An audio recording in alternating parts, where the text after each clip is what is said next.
Anything in JobPro that you sell or purchase regularly, whether it's a product or a service, you should input into the products module. This makes it much easier then to use items like products and services on quotes, sales orders, purchase orders, or anywhere else throughout the system. And it also means that it's easier to do reports based on product codes and other functionality like that, like categories. So let's go into the products module and take a look. Now there are other video tutorials that cover tracking stock quantities for products and also covering if you track stock at multiple locations. There's a separate video tutorial for that. So we won't go into too much detail about any of those areas here. You can also track stock by batches as well, and also by serial numbers. So there's more details in other video tutorials for those areas. So let's give a quick overview of the products module. So in here we can put in products and services. So let's create a new record. On creation of a record, we can specify and set up whether we want to put in our own product code or let the system generate it based on the next serial number. We can then put in a product name.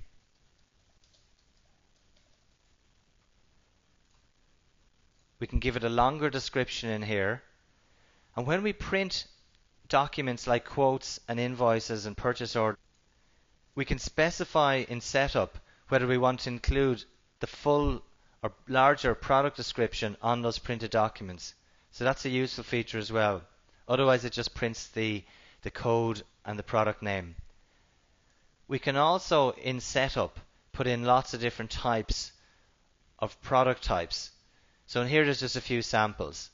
So let's say that this is actually a finished product. Then we can put in a cost price. And we can put in a sell price. And that'll show us our markup and profit as well. So automatically when you put in a cost price, it creates a line for your default supplier. So let's link this to a supplier.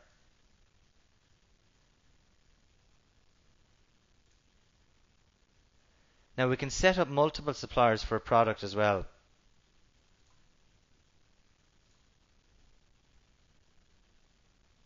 And we can put in cost prices specific to those suppliers. And we can change who the current supplier is. There's also a lot more functionality in relation to suppliers and purchasing on the purchasing tab, which we'll get to in a few minutes. So up at the top of the product screen, we can input in a default purchase tax rate, a sales tax rate, a purchase nominal code, and a default sales nominal code. Now in setup you can specify what you call tax. So if it's VAT or GST for example, then it would say purchase GST or purchase VAT here. You can also specify a product category as well. Again, in setup you can put in all the different types of categories that you might want to assign to a product or to a service. And then this will show you who the current supplier is up here, just for easy finding purposes. So looking down further on the screen, we can insert an image for this document or for this product, but also on the Documents tab, we can put in a lot more documents or images relating to this product. So there could be PDFs, images, instruction documents, for example. We'll have a look at the Documents tab in a few minutes. So the next section here is if an item needs to be tracked in stock, you can turn it on by clicking on the checkbox here. Also in setup you can specify that on creating products that you can default them to be tracked in stock. So you don't have to then click on every new record you're creating. So this will show you then your quantity in stock, quantity on sales orders, and quantity balance remaining. So it gives you a quick overview of your stock quantities, but there's a lot more functionality available on the stock tab. So there's a separate video tutorial that covers in detail tracking stock quantities. So down here then we can also specify that we track this item by serial numbers or individually. So what that means is that if we were to turn this on and we specify that we track or we generate serial numbers automatically or manually, but that the serial length, if we're set to automatically generate them, is a certain length, well then, and we can also say what the next serial number is. So any time then that we increase this item into stock, whether it could be on a purchase order, or maybe we're generating this in assembly or something like that, or just putting it into stock as an opening balance when you're starting to use the system, well, at that time, you'll be prompted to specify what serial numbers you're putting into stock. So those items then get tracked as units or serial numbers, and you can see those in here, but they're also existing in the units module. So the units module is basically anything that is tracked by serial numbers, which could be items that you sell, but they also could be items like assets, your own internal assets that you use internally within the, say, different offices, or they could also be items that you rent out or loan to customers. So then on the bottom then we can specify the manufacturing details if this is a product as well. On the right hand side here we can see any history of stock movements for this item. So let's just go to another item that has a bit more information in it, and you can see lots of different stock movements, like receiving on a purchase order, shipping out to a customer, resource use where an item might be used on a job, various other things like a transfer between locations. It was used on assembly. So anything that relates to stock movements will appear in here. You can also do a stock transfer if you've got multiple locations. So let's go back to the product we just created. Now, it's probably important to mention again that the products module is not just about products, but it's also about services as well. So we could, for example, create a record in here, and we'll say labor time for assembly, or it could be, if you're, say, a design company, it could be graphic design per hour or web design per hour. So anything that's basically a service, you wouldn't flag then that you track that in stock. So all these tabs then are dimmed out. And in here then you could specify something like service, just so it's easier to find records that are services or other records that are products, or maybe assembly items used for jobs, putting together finished products. So if an item is a service, you can still use it exactly the same way if you were doing a quote or if you were doing an invoice or a purchase order, where you can add that item to a line item on any of those transactions. And let's say we put in a figure here. So this would be like your charge out rate, for example, on labor time, where you might have a cost per hour of 50 and a charge out rate of 100. And you can also assign the default tax and nominal codes as well. The supplier in this case could well be yourself. So you could set up a company record and just assign your own company or yourself as the supplier. So that way it's easy then to pull up or do a search on any products or services that you're supplying. It could be products that you manufacture as well. So let's go back to the product record we created. And the next tab we look at is costings. Now the costings functionality is covered in another video tutorial that explains costings and assembly. So there's a lot more detail in here, but we'll just give a quick run through. This is where you can set up what makes up a finished product. Now it could even be a service as well. So you might have some sort of a service that you want to break down into the different costs that make up that service or a finished product. So this is like your bill of materials area where you can add items, manually put in descriptions and costs, or you can click into code and select from parts or labor or whatever it is that you want to put in to show what makes up a finished product.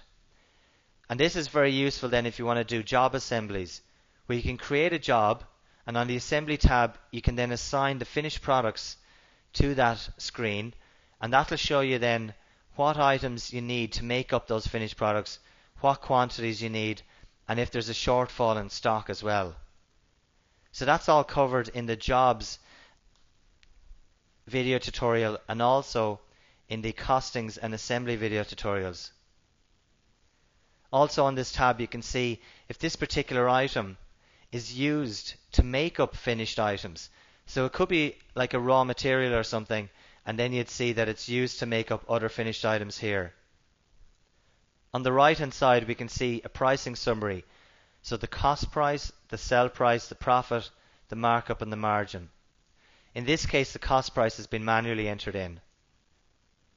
So we can take out this.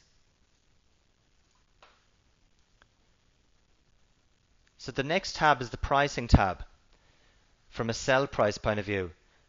So in setup you can specify all the different price categories that you like.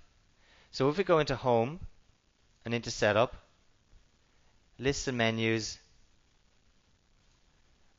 and then down to price category. Here we've got a few examples like retail, not-for-profit and trade, and the default is the retail price category.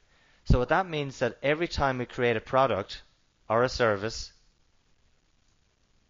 if we go back into the products module, it'll default to the retail price category here. So we've already manually typed in 150. But alternatively, we can put in price breaks for this price category for this specific product. So if we're going to put in price breaks, we won't manually put in a figure. Instead, we create some price breaks here. So let's say from 1 to 10 is a price of 150. And then from 11 upwards, it's 145. Now there is another video tutorial called Pricing Explained that goes into a lot more detail how you can set up sell prices, assign price breaks, different categories, and at a customer point of view in the company and context modules you can assign specific pricing to those customers or assign to those customers what default price category they should use when you do quotes and invoices and sales orders relating to those customers. So there's a lot more detail included in there, but this will give you a quick idea of how you can set up sell prices for products and services. Over on here then we can specify the last time and who updated the pricing details. And you can put in some pricing notes as well.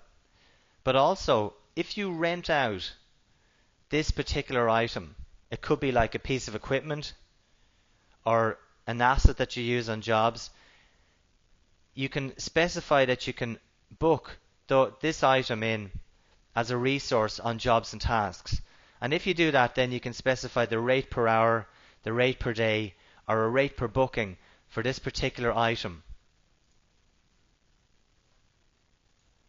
If you need more information on how you do resource bookings and billings, there's a separate video tutorial for resources, and also the jobs video tutorial as well covers more information. So the next tab we have is the stock tab. And in here, if this product is tracked in stock, let's go to a previous product. We'll have a lot more information. We're able to see multiple locations if that's relevant, or it'll just show one location if you've only got one location in the system. Any amendments or stock takes for this item. And on the left hand side we can get a summary for the overall system, as in across all locations, or we can then focus on just one location here on the left hand side.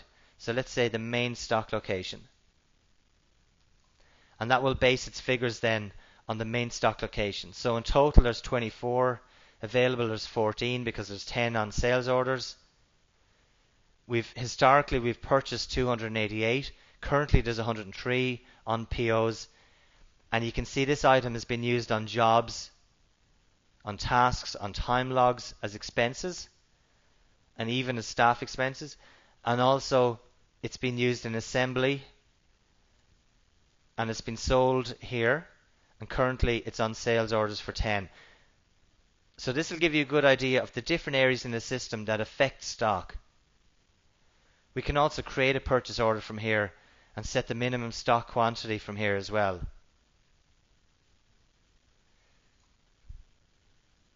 Changing the filter here will then display the full quantities for across all of the locations. So we can also do a stock transfer from this screen. So let's say, and I will only show you locations that actually have stock for this item. So this location has got 24, and we want to move, let's say 10 of them to that warehouse. We then need to specify which 10 we're going to pick. So we could just pick the first 10 by clicking on this, and that will select them. Or we can manually select different serial numbers. Click continue, and then that's now moved those 10 to that other location. And you can see now the stock quantity for this warehouse is 20. If we go back to the General tab, we'll see that the last product movement was a transfer between those two locations. Now if you like, you can actually click in here to look at the product movement. You can see all the items and their serial numbers, and you can print this off to use like a picking list and include the barcodes as well if you want. So now we've got a picking list of those items with the barcodes printing out as well.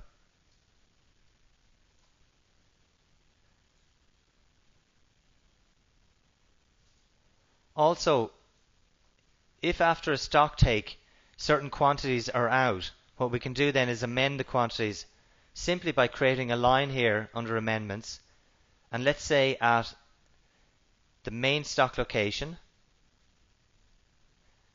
that instead of the quantity in stock being 14, that there's actually 13.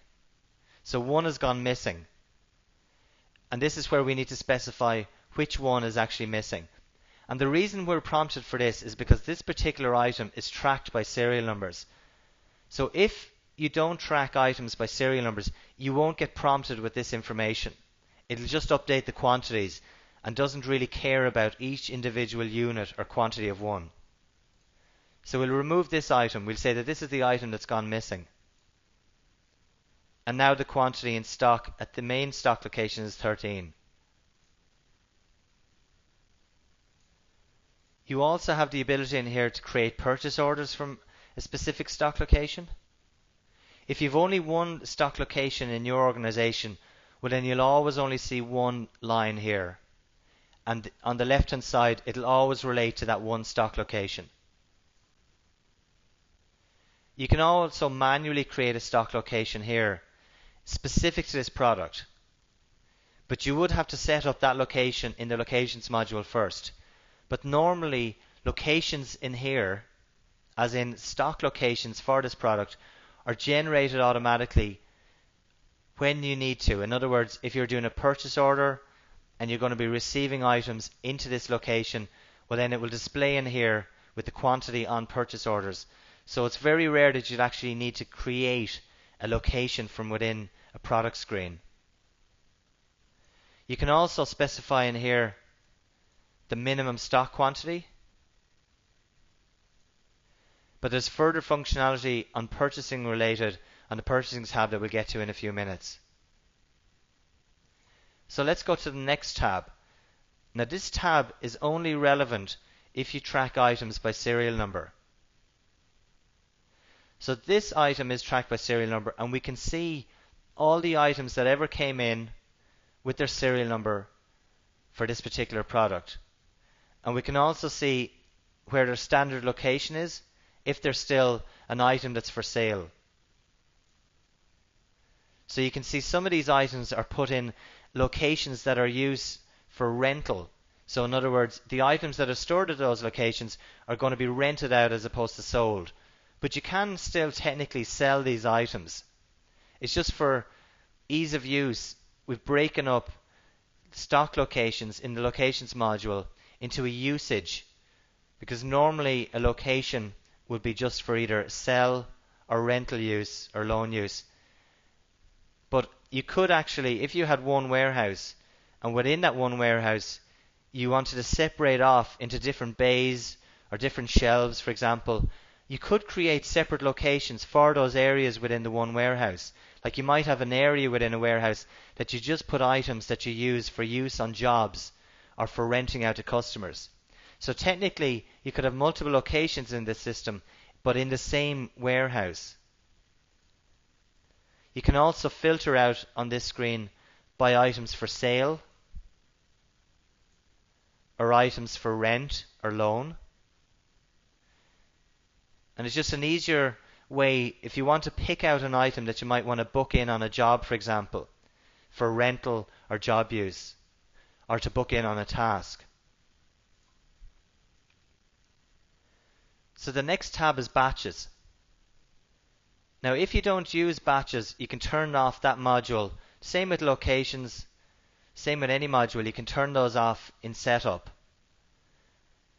So the batches functionality is covered in another video tutorial for that module. But very quickly, when you're receiving goods on a purchase order, or if you're assembling goods, if those items are tracked by serial number, you can also generate a batch for those items at the same time. So if you were, for example, receiving 20 items into stock from a supplier, you could then generate a batch and all those items will appear on that batch. And as you sell those items, like here's a sample here, we've got original quantities 10. They were originally created when we received these items on a PO, and we can see the items in here. 3 of them are inactive, probably because they're sold, and the other ones are still for sale. So we can see that there's a balance of 7 remaining. So let's go back into products. So on the batches tab on the product screen, this is where you can see if there's any batches relating to this product. And you can also see the original quantity, what's been used or sold, and what the balance is left. And there's also sell by dates, sell by retail date as well. So you can do a search on anything that might be passing or has already passed its expiry date. So let's take a look at the purchasing tab in the products module. In here we can set up multiple suppliers for an actual product. So let's create another one. We can specify who the default supplier is for a product. It'll resort the supplier to the top. We can put in suppliers' part numbers. We can put in their minimum order quantity as well. So when we create a purchase order, it'll default their minimum order quantity on the PO, or alternatively, if you were creating a PO from maybe a sales order or somewhere else in the system, it either defaults the quantity from that transaction if it's higher than the minimum order quantity, or if the minimum order quantity is higher than what's on the transaction, then it would automatically use the minimum order quantity for that supplier for that particular product on the PO. So pricing as well, you can put in specific pricing at the supplier level for this product and when it was last updated with a date.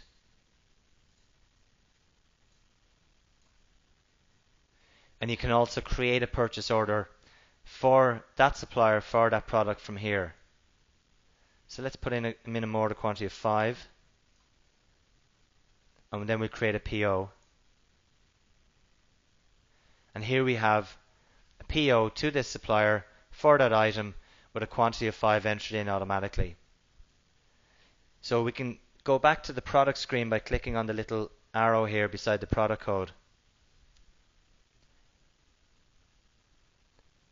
Other useful information on the screen gives a recap of the locations for this item as well, which you've got more functionality for this on the stock tab. But because this is a purchasing tab, there's quite a lot of information on here that's useful as well. If you want to purchase based on a specific location, you've got more information in here, like the minimum stock quantity, whether it's low or not. Also the max stock quantity. So in other words, if you try and order more than what you should or are allowed, then this functionality is related to that. And there's also a reorder quantity. So three different types of quantities relating to purchasing for that particular item.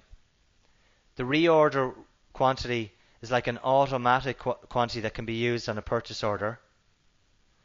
But depending on other options, the quantity used on a PO created might be different and changed automatically by the system. But you can also override that quantity on the PO as well. So then the bottom section down here shows any purchase orders relating to this item, whether they're received or currently on order.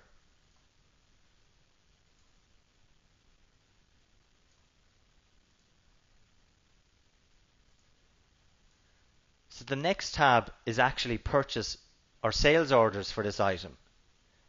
So this will show you then the customer, contact, any other information relating to the sales order, and you can click on the sales order from here. Also, a shipping tab relating to this product, so you can see any shipping records, whether they're outgoing shipping, incoming shipping, or also drop ships, like from your supplier direct to your customer. You can then view those from within the product screen.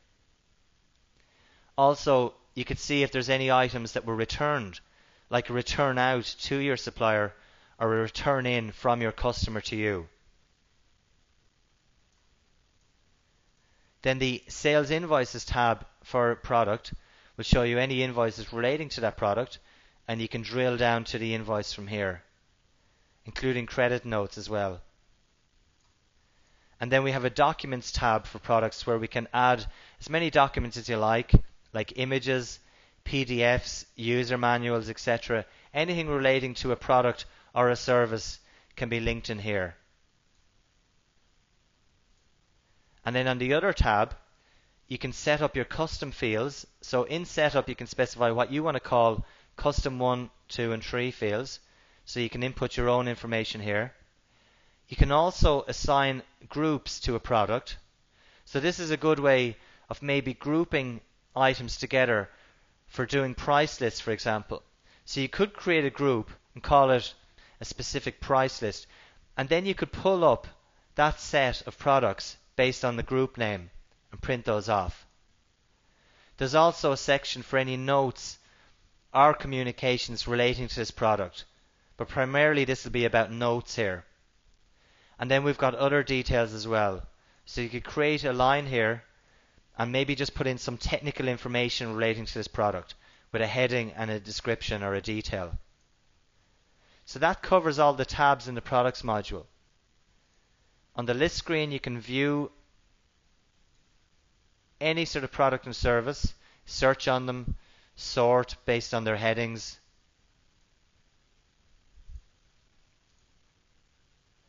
And also on the list screen, we can view a quantity list, which is all about the quantities, like quantities in stock, quantities on purchase orders and sales orders. But we've also got a financial list as well. So when we look at this list, this is based on financial information, like the quantity in stock, but the cost value of that, the sell value, and the profit value.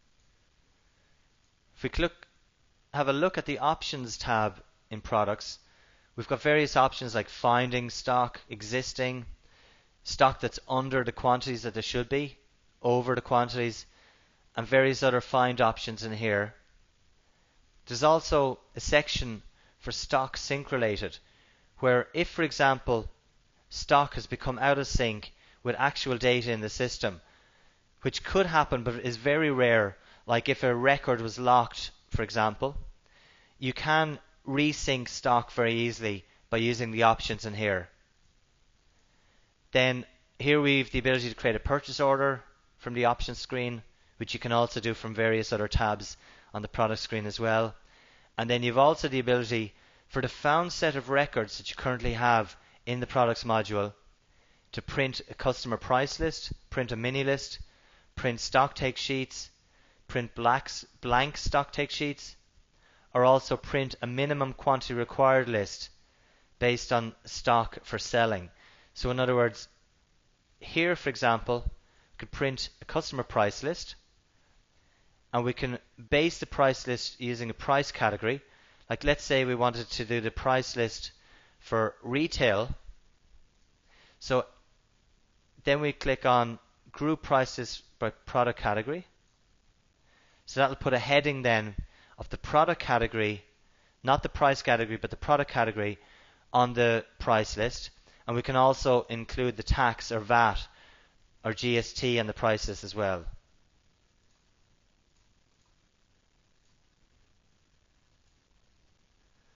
And that'll generate a price list with various information on it. And you can browse through those pages by clicking on the arrow keys on your keyboard.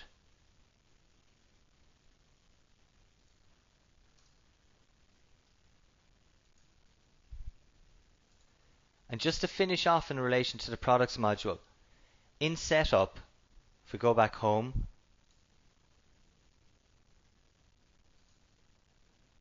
and then click on setup, and under products and service, there's lots of different options in here in relation to the products module. Now all of these are covered in a separate video tutorial, so it's worth having a look there. We don't need to go through it in this video tutorial here. So that covers everything in products, but just remember that the products module is not just about physical products, but it's also about services as well. Anything that you purchase or sell, whether it's a product or a service or a raw material or components that you might use for jobs or for assembling goods or manufacturing goods, everything then will be inputted in here.